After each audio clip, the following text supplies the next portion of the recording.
This video is going to cover the installation of the Fueled Racing LSX oil pans.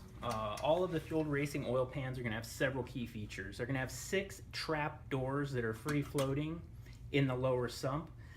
The reason those trap doors are there is to keep oil at the pickup tube at all times, whether you have linear acceleration or deceleration or lateral G load. The doors will either open or close, keeping the oil at the pickup tube at all times. Another feature of all Fueled Racing oil pans is going to be oil return bungs. They are pre-welded into the sump. If you do decide to go force induction, they're there. Simply remove the plug, put your return fitting in, and you're set.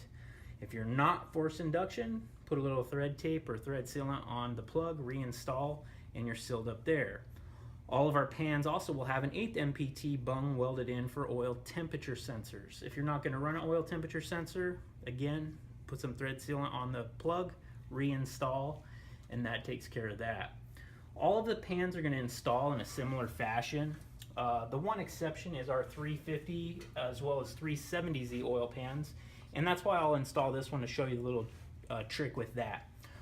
But at any rate, whatever your donor engine is in state and condition, you'll need to either obviously remove your oil pan, get rid of that, clean things up, do your inspection, whatever you're doing there. One thing I want to point out, whatever your donor engine is, you want to make sure you have the proper windage tray. If you're running one of our rear sump oil pans, you're going to want to run a rear sump windage tray. If you're running one of our front sump oil pans, you're going to want to run a front sump windage tray.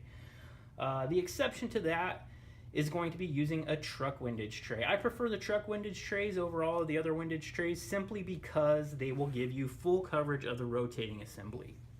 Now, if you do decide to use a truck windage tray, you're going to need to trim it to allow the pickup tube to clear the windage tray.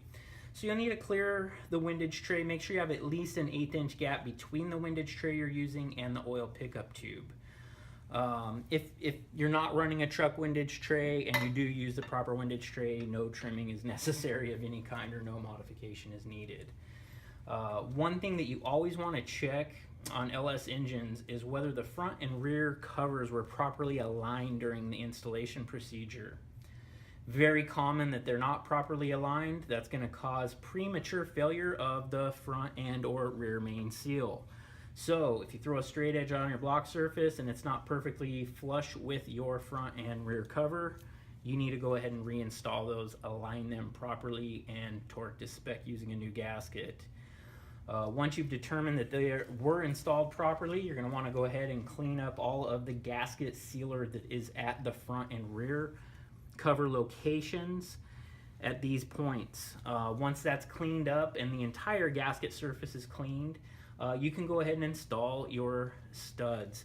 The studs will come in the oil pan kits, just simply in a bag. You can take them all out. The 8mm studs will go into the block as well as the front cover. 6mm studs will go in the rear cover. Once you've done that, you're going to want to install them using thread sealer. Thread sealer of your choice, blue's fine, whatever you prefer. At that point, you can go ahead and install your gasket. When you install the gasket, go ahead and just set it on the studs.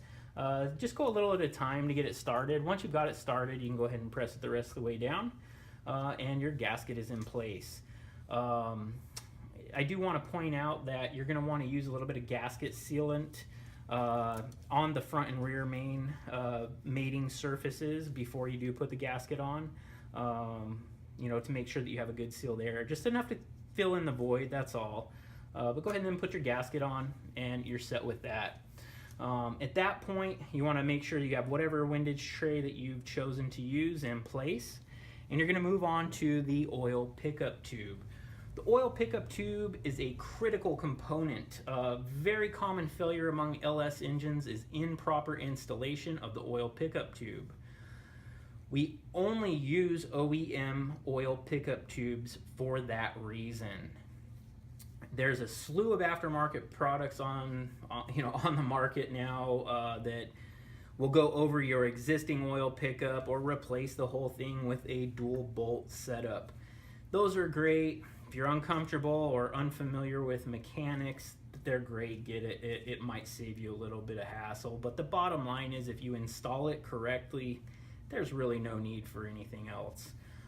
Just make sure that the O-ring is properly seated on your pickup tube and that everything is clean at the oil pump, there's no debris, anything along those lines, that when you do install the pickup tube that it's perfectly parallel to the oil pump. You'll simply push it down in place, install your factory bolt, and torque to specification at both the pickup tube to oil pump as well as the pickup tube brace to girdle.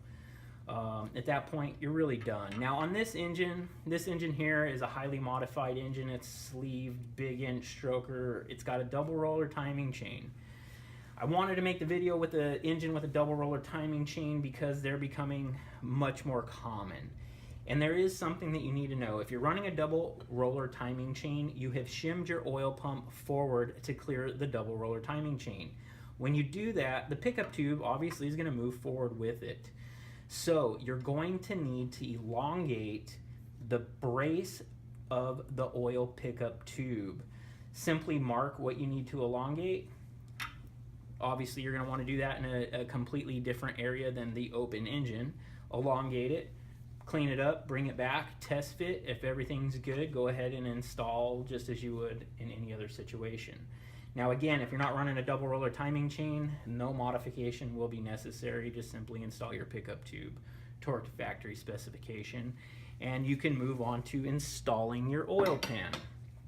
Again, all of our oil pans are going to install in similar fashion. Again, this is the one exception, the 350Z oil pan as well as 370Z applications. The reason for that is simply the oil feed and return lines.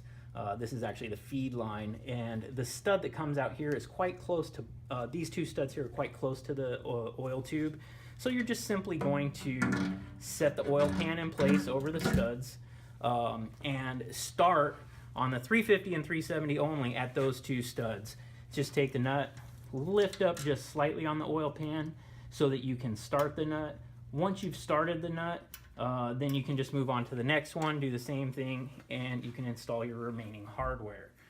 Once you install that hardware and you have everything torqued to spec, the installation of the oil pan is really concluded.